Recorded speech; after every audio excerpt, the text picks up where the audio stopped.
Hey, what is up guys, and welcome to a very spoiler-free, in-depth review of Outlast 2. This video is going to be broken into 3 main categories, so if you want to just skip around, I'll be sure to have timestamps down in the description. And with that out of the way, let's go ahead and talk about the visuals. This was without a doubt one of the game's strongest points. Upon starting Outlast 2, I was very pleased to be able to admit that it easily pulls off one of the best atmospheres I've seen in any game, period. Rivaling even the likes of the Metro series or The Last of Us.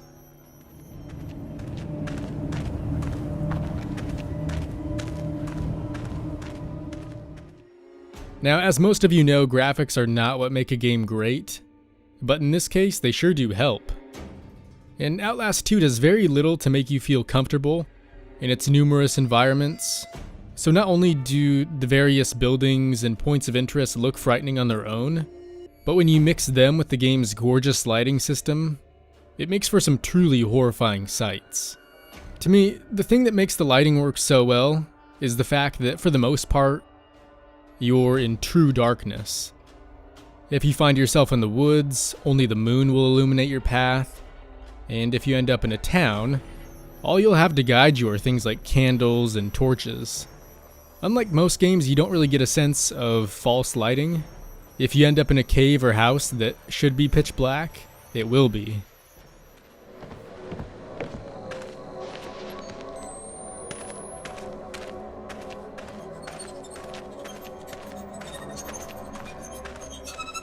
For a horror game like this, that's all I could have asked for, because it really does cause the overall mood to feel extremely chilling.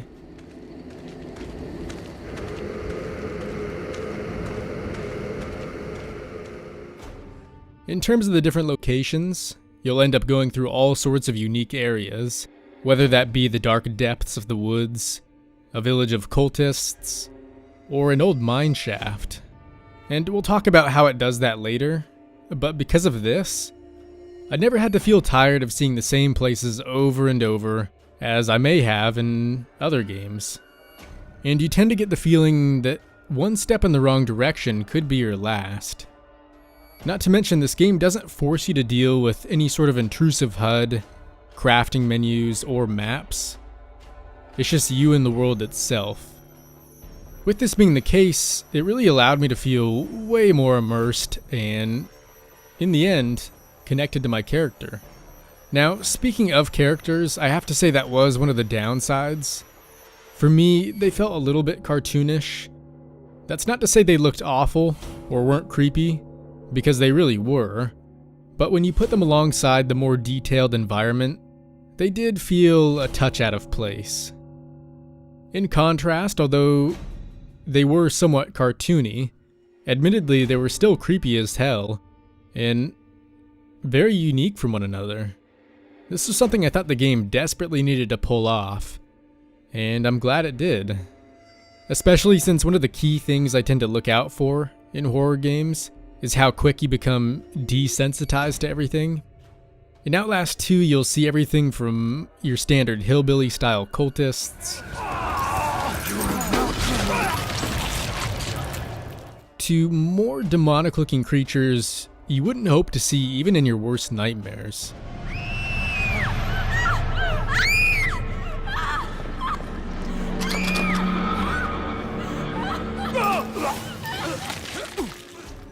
So, because the game continued to mix things up non-stop, I'm pleased to say that more likely than not, you won't become desensitized to any of it. That is, unless you're constantly dying and maybe needing to face the same things over and over. And I won't lie, that happened to me a few times. But even then, I found myself still jumping every time certain creatures would finally catch up to me.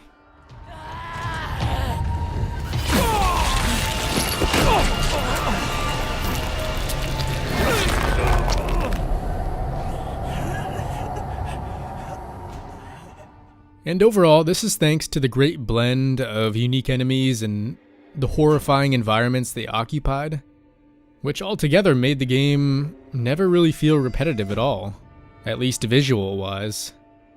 Up next we have the gameplay, And I always love talking about the sound when it comes to this category, because in a game like this, the audio can sometimes make or break it.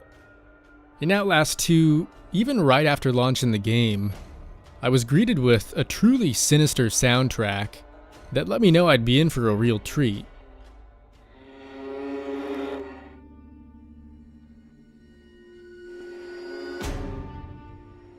As odd as it sounds, I'd say the soundtrack was easily one of the creepiest parts about this game, and any disturbing sights I came across were made 10 times scarier just because of this.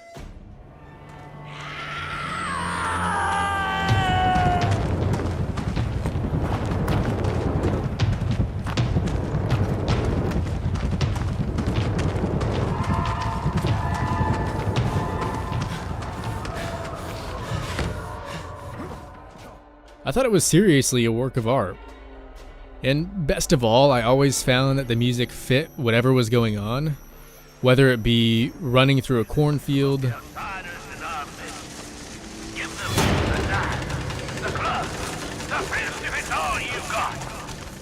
wandering through the woods,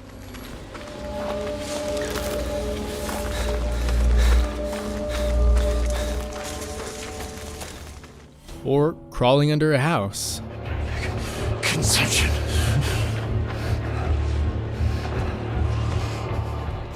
It wasn't just the music though. Enemies' voices often sounded disturbingly evil and demonic. Oh, Do you Jesus! want him? Oh. Then you'll have him. And when it came to your own, you could almost feel the pain he was going through. Don't! Please, don't! Please, don't! Please!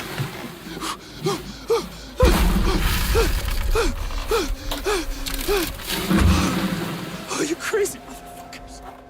Even little details that are more likely to go unnoticed sounded great, such as walking on broken glass,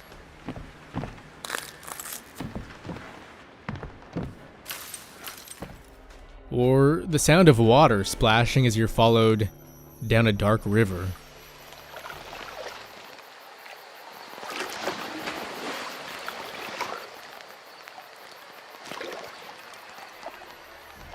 As I mentioned earlier, at least depending on what difficulty you play on, you may end up dying a lot. Luckily, when it comes to autosaving, this game pretty much nailed it.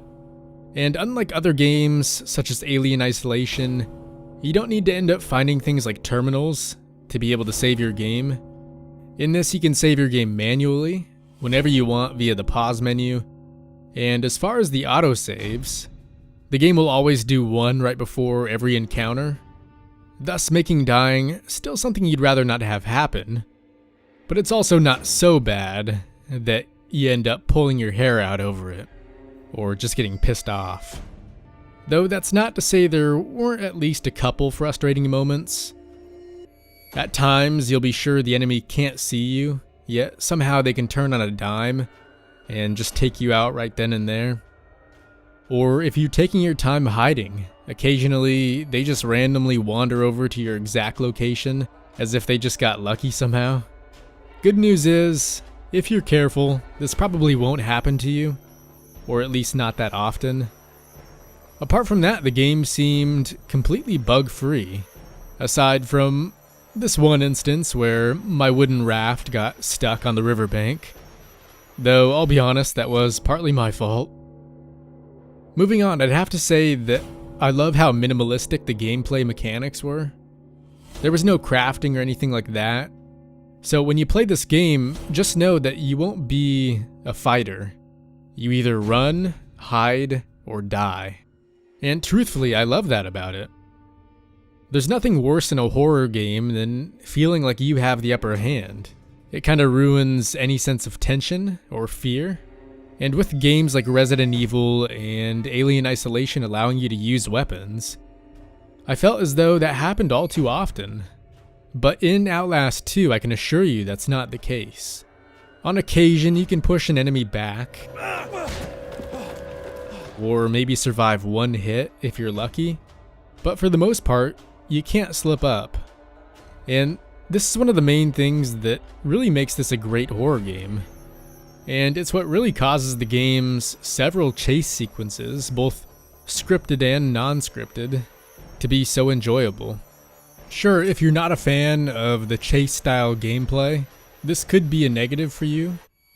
I've heard plenty of people talk about how bad they thought the pacing was, and how tough it was to find out where to go. For me, that wasn't the case, and maybe I just got lucky, because rarely, if ever, was I not sure where to go. And had they made these sections too easy and extremely obvious to navigate, then where the hell is the fun in that? Part of what made these chase sequences so tense was the fact that you weren't always 100% sure which way was safe. And it gave you the feeling that one wrong turn would mean certain death. And for that reason, they always got my heart beating, specifically in cases like the bookshelf maze.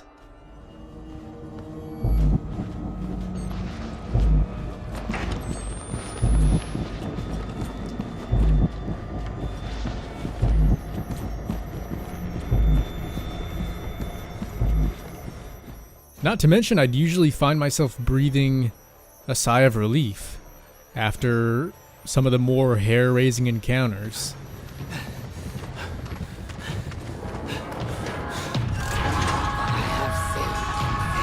What do you want I from will me? be ravenous in my hands. So that being said, for me, they were fun. But when you hear so many other people complaining about them, it's definitely something you'd want to keep in mind before buying this game. Additionally, Outlast 2 has a really cool, seamless way of sending you into the different flashback segments. And I'd have to say, these were definitely some of the cooler areas. Because not only did they mix things up in terms of the environment, but it also gave you quite a bit more backstory. By the way, if you're worried about jump scares, I could probably count all the ones that I ran into on one hand. So by no means did the game need those to scare you.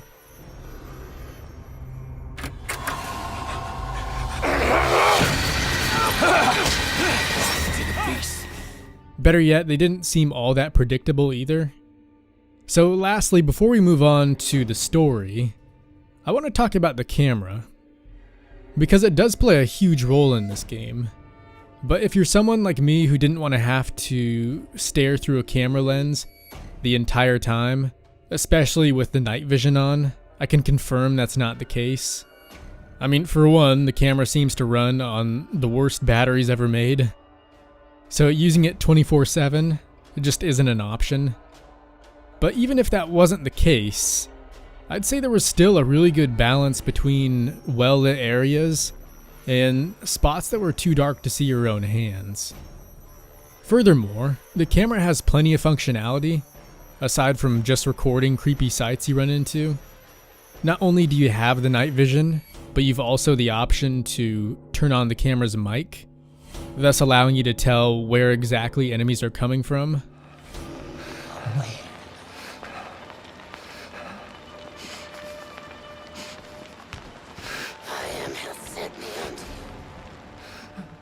To be honest, I only found myself using this function maybe a couple of times at most.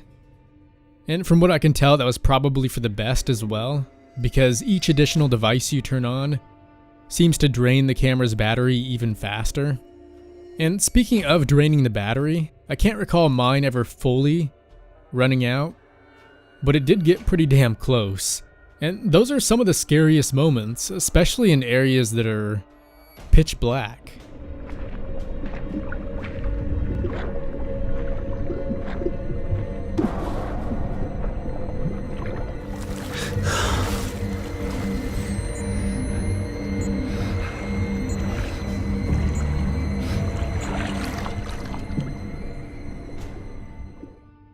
Finally, moving on to the story, I'll try and keep things to a bare minimum. But as for the premise, you and your wife end up traveling as a cameraman and journalist to rural Arizona. And this is done so that you can investigate the recent murder of a pregnant woman, though that's really only the bigger picture. Throughout your time in the game, you'll find that there are quite a few other things at work here. Outlast 2 also takes place over the span of a single night, and it should last you anywhere from 6 to 8 hours. And overall, I'd say this game tries to play on all sorts of fears, whether they be more satanic type stuff, or even just things like drowning. What's really neat is that on the surface there seems to be a very interesting dynamic between the various groups you run into. We found her, Dizzy. Trying to flee amongst the scald. Not the actions of a woman unburdened by an immaculate conscience. Though after finishing the game, I really wish they would have taken this at least a bit further. Sometimes you'll end up being saved by one of the other groups, even though they aren't necessarily on your side. But this only happened maybe a couple of times. And to find out more about the hatred they have for each other, you have the option to constantly read through what are some pretty long and drug out notes scattered throughout the game, but even they didn't add a whole lot. There were also the flashbacks, which normally I'm not a fan of, but in this case they were really well done, and the transitions between them and the real world were damn near perfect.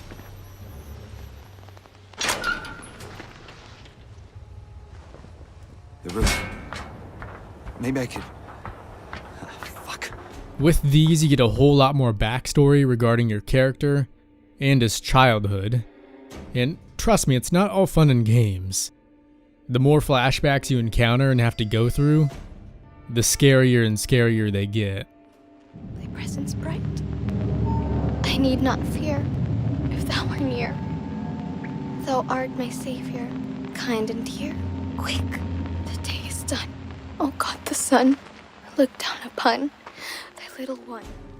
With all of that out of the way, and without bringing up any spoilers, I have to bring up just how awful the ending was. It really did leave so much to be desired, and left you with a ton of unanswered questions. Compared to the rest of the game, it hardly did any of it justice. And I guarantee that when the credits start rolling, you'll feel the exact same way I did. I feel like one more big twist at the end would have really helped it, and had they tied up the countless loose ends, I would have been able to give this game a much better score. For me, the 8 hours I played were worth the $30, but that's really cutting it close. Mainly because there's not a whole lot of replayability here, other than if you have some friends over, or maybe decide to play it again on Halloween. I think $20 or maybe even $25 would have been a much better deal, and if you have the option to wait for a sale, that may be in your best interest. So all in all, I felt the game was extremely creepy and did a great job at building up tension, but because it was so short and had some annoying AI at times, and not to mention the joke of an ending, I can only give it a 7 out of 10. Not a bad game at all, but I think the experience will drastically vary from person to person. So this is the one time I definitely recommend checking out other reviews as well, just to get a better sense of what to expect. But anyways guys, that'll wrap things up for today. So thanks for watching, hopefully you found this review to be helpful. And as always, I will see you in the next one.